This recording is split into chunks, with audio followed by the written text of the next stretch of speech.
राधे राधे दोस्तों। जय श्री विष्णु, जय बृहस्पति देव। आज हम सुनने जा रहे हैं गुरुवार के व्रत की अद्भुत कथा। कहते हैं कि जो भी श्रद्धा और विश्वास से इस बृहस्पति देव का व्रत करता है उसके जीवन से दरिद्रता और कष्ट दूर हो जाते हैं। यह कथा केवल कहानी नहीं है, बल्कि यह हमें ये सिखाती है कि भगवान पर विश्वास रखने से जीवन कैसे बदल सकता है। तो आइए बड़े ही ध्यान और भक्ति से इस कथा को सुनते हैं। भारतवर्ष में एक प्रातपी और दानी राजा राज्य करता था। वह नित्य गरीबों और ब्राह्मणों की सहायता करता था। यह बात उसकी रानी को अच्छी नहीं लगती थी। वह ना ही गरीबों को दान देती थी, ना ही भगवान का पूजन करती थी, और राजा को भी दान देने से मना किया करती थी। एक दिन राजा शिकार खेलने वन को गए हुए थे, तो रानी महल में अकेली थी। उसी समय बृहस्पति देव साधु वेश में राजा के महल में भिक्षा लेने के लिए गए और भिक्षा मांगी, तो रानी ने भिक्षा देने से इनकार कर दिया और कहा, हे साधु महाराज, मैं तो दान पुण्य से तंग आ गई हूँ। मेरा पति सारा धन लुटाते रहते हैं। मेरी इच्छा है कि हमारा धन नष्ट हो जाए, फिर ना रहेगा बांस ना बजेगी बांसुरी। साधु ने कहा, देवी तुम तो बड़ी विचित्र हो। धन संतान तो सभी चाहते हैं, पुत्र और लक्ष्मी तो पापी के घर भी होनी चाहिए। यदि तुम्हारे पास अधिक धन है तो भूखों को भोजन दो, प्यासों के लिए प्याऊ बनवाओ, मुसाफिरों के लिए धर्मशालाएं खुलवाओ। जो निर्धन अपनी कुंवारी कन्याओं का विवाह नहीं कर सकते उनका विवाह करा दो। ऐसे और कई काम है जिनके करने से तुम्हारा यशलोक और परलोक में फैलेगा। परंतु रानी पर उपदेश का कोई प्रभाव नहीं पड़ा। वह बोली, महाराज आप मुझे कुछ न समझाए, मैं ऐसा धन नहीं चाहती जो हर जगह बांटती फिरूं। साधु ने उत्तर दिया, यदि तुम्हारी ऐसी इच्छा है तो तथास्तु। तुम ऐसा करना कि बृहस्पतिवार को घर लीपकर पीली मिट्टी से अपना सिर धोकर स्नान करना, बट्टी चढ़ाकर कपड़े धोना। ऐसा करने से आपका सारा धन नष्ट हो जाएगा। इतना कहकर वह साधु महाराज वहां से आलोक हो गए, और साधु के अनुसार कही बातों को पूरा करते हुए रानी को केवल 3 बृहस्पतिवार ही बीते थे कि उसकी संसद धन संपत्ति नष्ट हो गई। भोजन के लिए भी राजा को परिवार तरसने लगा।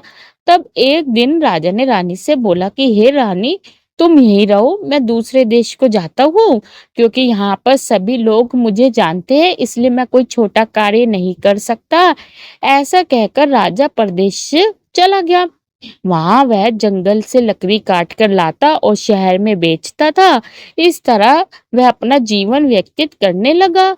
इधर राजा के प्रदेश जाते ही रानी और दासी दुखी रहने लगी। एक बार जब रानी और दासी को 7 दिन तक बिना भोजन के रहना पड़ा, तो रानी ने अपनी दासी से कहा, हे दासी, पास ही के नगर में मेरी बहन रहती है, वह बड़ी धनवान है, तू उसके पास जा और कुछ लेकर आ, ताकि थोड़ा बहुत गुजारा बरस हो सके। रानी दासी की बहन से पास गई। उस दिन गुरुवार था और रानी की बहन उस समय बृहस्पतिवार व्रत की कथा सुन रही थी। दासी ने रानी की बहन को अपनी रानी का संदेश दिया, लेकिन रानी की बड़ी बहन ने कोई उत्तर नहीं दिया। जब दासी को रानी की बहन से कोई उत्तर नहीं मिला तो वह बहुत दुखी हुई और उसे क्रोध भी आया। दासी ने वापस आकर रानी को सारी बात बता दी। सुनकर रानी ने अपने भाग्य को कोसा। उधर रानी की बहन ने सोचा कि मेरी बहन की दासी आई थी, परंतु मैं उसे नहीं बोली, इससे वह बहुत तो दुखी हुई होगी। तथा सुनकर और पूजन समाप्त करके वह अपनी बहन के घर आई और कहने लगी, हे बहन, मैं बृहस्पतिवार का व्रत कर रही थी, तुम्हारी दासी मेरे घर आई थी, परंतु जब तक कथा होती है तब तक ना तो उठते हैं और ना ही बोलते हैं, इसलिए मैं तुम बोली, कहो दासी क्यों गई थी? रानी बोली, बहन तुमसे क्या छुपाऊं, हमारे घर में खाने तक को अनाज नहीं था। ऐसा कहते कहते रानी की आंखें भर आई। उसने दासी समेत पिछले 7 दिनों से भूखे रहने तक की बात रानी को विस्तार पूर्वक सुना दी। रानी की बहन बोली, देखो बहन, भगवान बृहस्पति देव सबकी मनोकामना पूर्ण करते हैं, तो देखो शायद तुम्हारे घर में अनाज रखा हो। पहले तो रानी को विश्वास नहीं हुआ, पर बहन के आग्रह करने पर उसने अपनी दासी को अंदर भेजा, तो उसे सचमुच अनाज से भरा हो एक घड़ा मिल गया। यह देखकर दासी को बड़ी हैरानी हुई।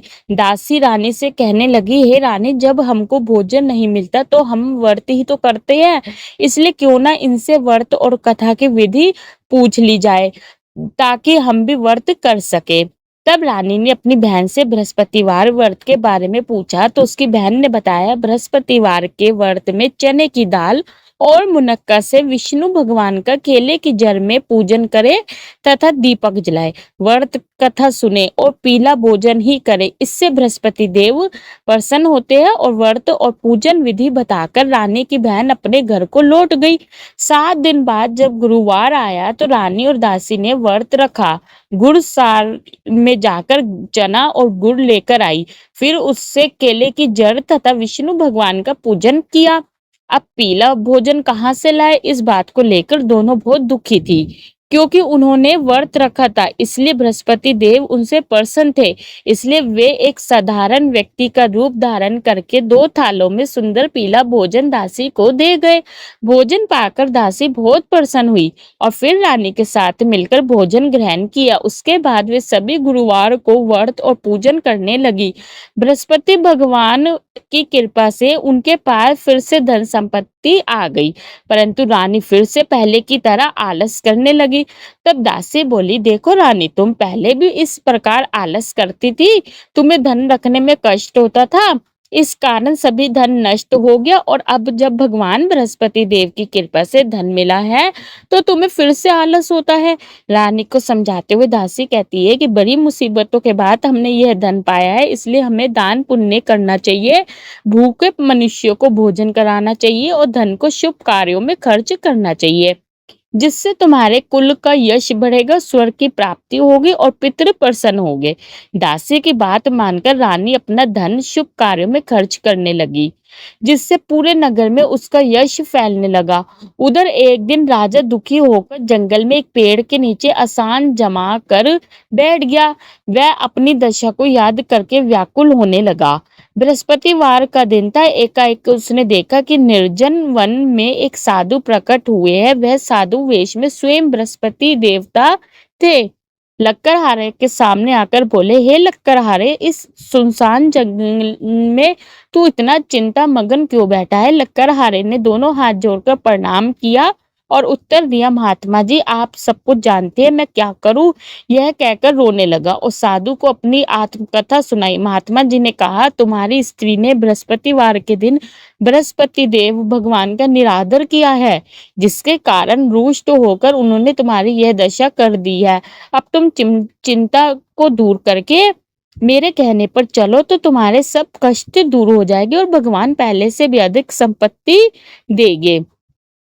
तुम बृहस्पतिवार के दिन कथा किया करो, 2 पैसे के चने मुनक्का लाकर उसका प्रसाद बनाओ और शुद्ध जल से लोटे में शक्कर मिलाकर अमृत तैयार करो तथा पश्चात अपने सारे परिवार और सुनने वाले प्रेमियों से अमृत व प्रसाद को बांटकर खुद भी ग्रहण करो। ऐसा करने से भगवान तुम्हारी सब मनोकामना पूरी करेंगे।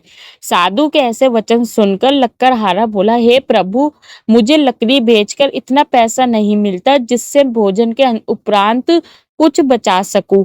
मैंने रात्रि में अपनी स्त्री को व्याकुल देखा है, मेरे पास कुछ भी नहीं है जिससे मैं उसकी खबर मंगा सकूं, और फिर मैं बृहस्पति देव की क्या कहानी सुनूं? मुझको तो कुछ भी मालूम नहीं है। साधु ने कहा, हे लक्कड़हारी, तुम किसी बात की चिंता मत करो। बृहस्पतिवार के दिन तुम रोजाना की तरह लकड़ियां लेकर शहर को जाओ।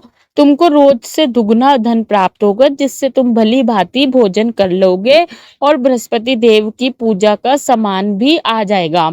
बृहस्पति देव की कथा इस प्रकार है, सुनो। प्राचीन काल में एक ब्राह्मण रहता था। वह बहुत निर्धन था, उसकी कोई संतान नहीं थी।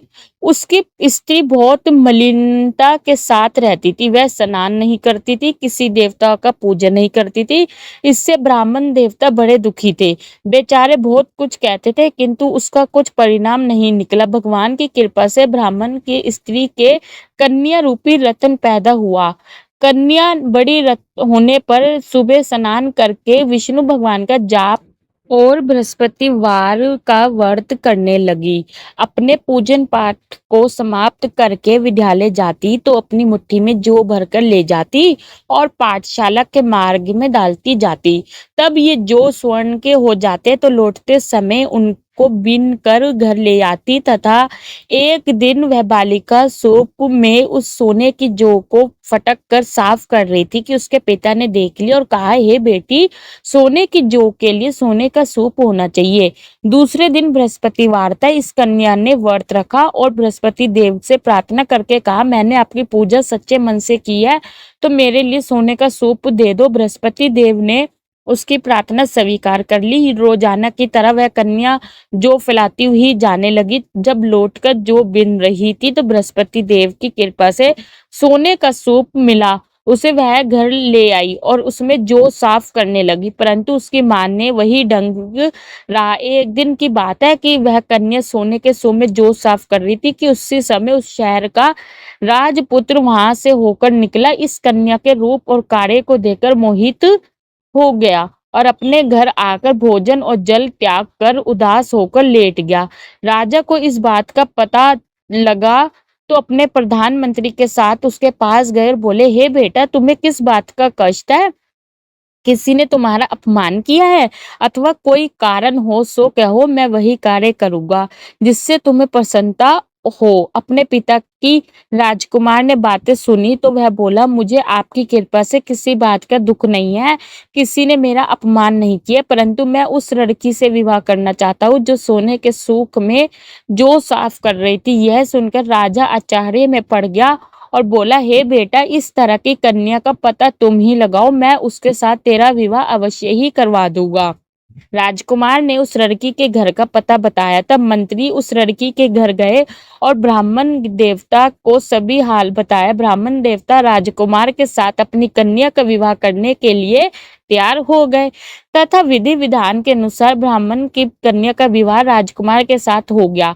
कन्या के घर से जाते ही पहले की भांति उस ब्राह्मण देवता के घर में गरीबी का निवास हो गया। अब भोजन के लिए भी अन्न बड़ी मुश्किल से मिलता था। एक दिन दुखी होकर ब्राह्मण देवता अपनी पुत्री के पास गए। बेटी ने पिता की दुखी व्यवस्था को देखा और अपनी माँ का हाल पूछा। तब ब्राह्मण ने भी सभी हाल कहा। कन्या ने बहुत सा धन देकर अपने पिता को विदा कर दिया। इस तरह ब्राह्मण का कुछ समय सुखपूर्वक व्यतीत हुआ। कुछ दिन के बाद फिर वही हाल हो गया। ब्राह्मण फिर अपनी कन्या के यहाँ गया और सारा हाल कहा तो लड़की बोली, हे पिताजी, आप माता जी को यहाँ ले आओ, मैं उन्हें विधि बता दूंगी जिससे उनकी गरीबी दूर हो जाए। वह ब्राह्मण देवता अपनी स्त्री को साथ लेकर पहुंचे तो अपनी माँ को समझाने लगी कि हे माँ, तू प्राप्त कर प्रथम स्नान आदि करके विष्णु भगवान का पूजन करो तो सब दरिद्रता दूर हो जाएगी। परंतु उसकी माँ ने एक भी बात नहीं मानी और प्राप्त कर उठकर अपनी ही पुत्री के बच्चों की जूठन को खा लिया। इससे उसकी पुत्री को भी बहुत गुस्सा आया। उसने एक रात को एक कोठरी से सारा सामान निकाल दिया और अपनी माँ को उसमें बंद कर दिया। प्राप्त काल उसमें से उसे निकाला तो स्नान आदि करा के पूजा पाठ करवाया तो उसकी माँ की बुद्धि ठीक हो गई। इसके बाद वह नियम से पूजा पाठ करती और प्रत्येक बृहस्पतिवार को व्रत रखने लगी। इस व्रत के प्रभाव से उनके माता और पिता बहुत ही धनवान और पुत्रवान हो गए और बृहस्पति देवता के प्रभाव से इस लोक के सुख को भोगकर अंत में स्वर्ग को प्राप्त हुए। इस तरह कहानी कहकर साधु देवता वहां से अंतर्ध्यान हो गए। धीरे धीरे समय व्यतीत होने पर फिर वहीं बृहस्पतिवार का दिन आया। लकड़हारा जंगल से लकड़ी काटकर किसी शहर में बेचने गया। उसे उस दिन और दिन से अधिक पैसा मिला। राजा ने चना गुड़ आदि लाकर गुरुवार का व्रत किया। उस दिन से उसे भी सभी क्लेश दूर हो गए, परंतु जब दोबारा गुरुवार का दिन आया तो बृहस्पतिवार का व्रत करना भूल गया। इस कारण बृहस्पति देव भगवान नाराज हो गए। उस दिन उस नगर के राजा ने विशाल यज्ञ का आयोजन किया था तथा शहर में यह घोषणा करा दी गई थी, कोई भी मनुष्य अपने घर में भोजन ना बनवाए, ना आग जलाए। संसद जनता मेरे यहाँ भोजन करने आए, इस आज्ञा को जो ना मानेगा उसे फांसी दी जाएगी। इस तरह की घोषणा संपूर्ण नगर में करवा दी गई थी। राजा की आज्ञा के अनुसार शहर में सभी लोग भोजन करने गए, लेकिन लक्कड़हारा कुछ देर से पहुंचा, इसलिए राजा उसको अपने साथ घर ले गए और ले जाकर भोजन करा रहे थे तो रानी की दृष्टि उस खूंटी पर पड़ी जिस पर उसका हार लटका हुआ था। वह वहां पर दिखाई नहीं दिया। रानी ने निश्चय किया कि मेरा हार इस मनुष्य ने चुरा लिया है। उसी समय सिपाहियों को बुलाकर उसको कारागार में डलवा दिया। जब लक्कड़हारा कारागार में पड़ गया और बहुत दुखी होकर विचार करने लगा कि ना जाने कौन से पूर्व जन्म के कर्म से मुझे यह दुख प्राप्त हुआ है, और उसी साधु को याद करने लगा जो कि जंगल में मिला था। उसी समय तत्काल बृहस्पति देव साधु के रूप में प्रकट हुए और उसकी दशा को देखकर कहने लगे, अरे मूर्ख, तूने बृहस्पति देव की कथा नहीं करी, इस कारण तुझे दुख प्राप्त हुआ है। अब चिंता मत कर, बृहस्पतिवार के दिन कारागार के दरवाजे पर 4 पैसे पड़े मिलेंगे, उससे तू बृहस्पति देव की पूजा करना, तेरे सभी कष्ट दूर हो जाएंगे। बृहस्पतिवार के दिन उसे 4 पैसे मिले। लक्कड़हारा ने कथा कही। उसी रात्रि को बृहस्पति देव ने उसे नगर के राजा को सपने में कहा, हे राजा, तुमने जिस आदमी को कारागार में बंद कर दिया है वह निर्दोष है, वह राजा है, उसे छोड़ देना। रानी का हार उसी खूंटी पर लटका है, अगर तू ऐसा नहीं करेगा तो मैं तेरे राज्य को नष्ट कर दूंगा। इस तरह रात्रि के सपने को देखकर राजा प्राप्त कर उठा और खूंटी पर हार देकर लक्कड़हारे को बुलाकर क्षमा मांगी और लक्कड़हारे को योग्य सुंदर वस्त्र आभूषण देकर विदा कर दिया। बृहस्पति देव की आज्ञा के अनुसार लक्कड़हारा अपने नगर को चल दिया। राजा जब अपने नगर के निकट पहुंचा तो उसे बड़ा आश्चर्य हुआ। नगर से पहले से अधिक बाग, तालाब, कुएं तथा बहुत सी धर्मशाला, मंदिर आदि बन गई है। राजा ने पूछा, यह किसका बाग और धर्मशाला है? तब नगर के सब लोग कहने लगे, यह सब रानी और बंदी के है। तो राजा को आश्चर्य हुआ और गुस्सा भी आया। जब रानी ने यह खबर सुनी कि राजा आ रहे तो उन्होंने दासी को कहा, हे दासी, देख राजा हमको कितनी बुरी हालत में छोड़ गए थे, हमारी ऐसी हालत देखकर वह लौट ना जाए, इसलिए तू दरवाजे पे खड़ी हो जा। आज्ञा के अनुसार दासी दरवाजे पे खड़ी हो गई। राजा आए तो उन्होंने अपने साथ लेकर आई। तब राजा ने क्रोध करके अपनी रानी से पूछा कि यह धन तुम्हें कैसे प्राप्त हुए? तब उन्होंने कहा, हमें यह सब धन बृहस्पति देव के इस व्रत के प्रभाव से प्राप्त हुआ है। राजा ने निश्चय किया कि 7 रोज बाद तो सभी बृहस्पति देव का पूजन करते, परंतु मैं प्रतिदिन 3 बार कहानी और रोज व्रत किया करूंगा। अब हर समय राजा के दुपट्टे में चने की दाल बंधी रहती और दिन में 3 बार कहानी कहते। एक रोज राजा ने विचार किया कि चलो अपनी बहन के यहाँ हो आवे। इस तरह निश्चय करके राजा घोड़े पर सवार होकर अपनी बहन के यहाँ को चलने लगा। मार्ग में उसने देखा कि कुछ आदमी एक मुर्दे को लिए जा रहे हैं। उन्होंने रोककर राजा कहने लगा, अरे भाइयों, मेरी बृहस्पति देव की कथा सुन लो। वे बोले, लो, हमारा तो आदमी मर गया, इसको अपनी कथा की पड़ी है। परंतु कुछ आदमी बोले, अच्छा कहो, हम तुम्हारी कथा भी सुनेंगे। राजा ने डाल निकाली और जब कथा आदि हुई थी तब मुर्दा हिलने लग गया, और जब कथा समाप्त हो गई तो राम राम करके मनुष्य उठकर खड़ा हो गया। आगे मार्ग में उसे किसान खेत में हल चलाता मिला तो राजा ने उसे देखकर बोला, अरे भैया, तुम मेरी बृहस्पतिवार की कथा सुन लो। किसान बोला, जब तक मैं तेरी कथा सुनूंगा तब तक 4 हरिया जोत लूंगा, जा अपनी कथा किसी और को सुनाना। इस तरह राजा आगे चलने लगा। राजा के हटते ही बैल पछाड़ खाकर गिर गए और किसान के पेट में बड़ी जोर का दर्द होने लगा। उस समय उसकी माँ रोटी लेकर आई और उसने जब यह देखा तो अपने पुत्र से सब हाल पूछा और बेटे से सभी हाल कह दिया। तो बुढ़िया डोरी डोरी उस घुड़सवार के पास गई और उससे बोली कि मैं तेरी कथा सुनूंगी, तू अपनी कथा मेरे खेत में चलकर ही कहना। राजा ने बुढ़िया के खेत में जाकर कथा कही, जिसके सुनते ही वह बैल उठकर खड़े हुए तथा किसान के बेटे का दर्द भी ठीक हो गया। राजा अपनी बहन के घर पहुंचा। बहन ने भाई की खूब मेहमानी की। दूसरे रोज प्रातःकाल राजा जगा तो वह देखने लगा कि सब लोग भोजन कर रहे हैं। राजा ने अपनी बहन से कहा, ऐसा कोई मनुष्य है जिसने भोजन नहीं किया हो, मेरे बृहस्पतिवार की कथा सुन ले। बहन बोली, हे भैया, यह देश ऐसा ऐसा है कि पहले यहाँ लोग भोजन करते, बाद में अन्य काम करते हैं। अगर कोई पड़ोस में हो तो देख आती हूँ। वह ऐसा कहकर देखने चली गई, परंतु उसे कोई ऐसा व्यक्ति नहीं मिला जिसे भोजन ना किया हो। अतः वह एक कुम्हार के घर गई। जिसका लड़का बीमार था। उसे मालूम हुआ कि उनके यहाँ 3 रोज से किसी ने भोजन नहीं किया है। रानी ने अपने भाई की कथा सुनने के लिए कुमार से कहा। वह तैयार हो गया। राजा ने जाकर बृहस्पतिवार की कथा कही, जिसको सुनकर राजा लड़ जो सुनकर उसका लड़का ठीक हो गया। अब तो राजा की प्रशंसा होने लगी। एक रोज राजा ने अपनी बहन से कहा कि हे बहन, हम अपने घर को जाएंगे, तुम भी तैयार हो जाओ। राजा की बहन ने अपनी सास से कहा तो सास ने कहा, हाँ चली जाओ, परंतु अपने लड़कों को मत लेके जाना, क्योंकि तेरे भाई की कोई औलाद नहीं है। बहन ने अपने भैया से कहा, हे भैया, मैं तो चलूंगी पर कोई बालक नहीं चलेगा। तो राजा बोला, जब कोई बालक नहीं चलेगा तब तुम भी क्या करोगे? बड़े दुख मन से राजा अपने नगर को लौट आया।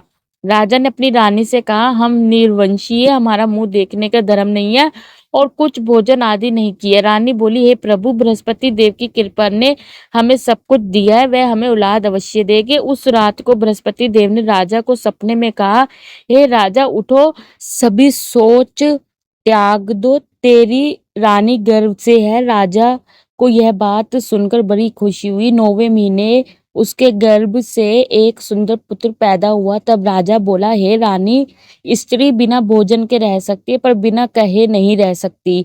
जब मेरी बहन आएगी तुम उससे कुछ मत कहना।